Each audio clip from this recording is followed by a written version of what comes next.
Hello, and welcome to part 2 of how to sharpen a lawnmower blade.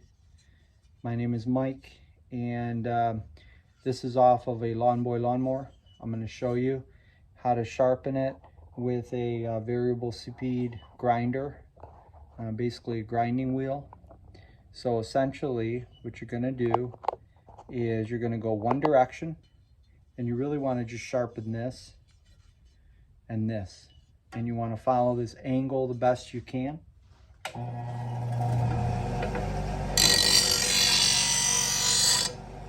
Try to go as slow as possible.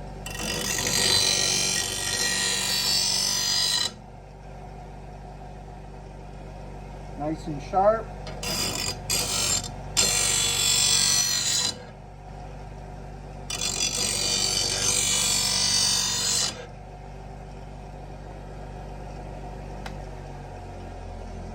Turn it off.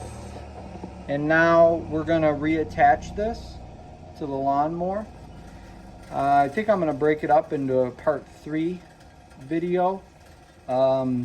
So stay tuned, and we will reattach this to the Lawn Boy in part 3. Thanks for watching. If you enjoy these videos, please subscribe to my page, and I will see you later. So long.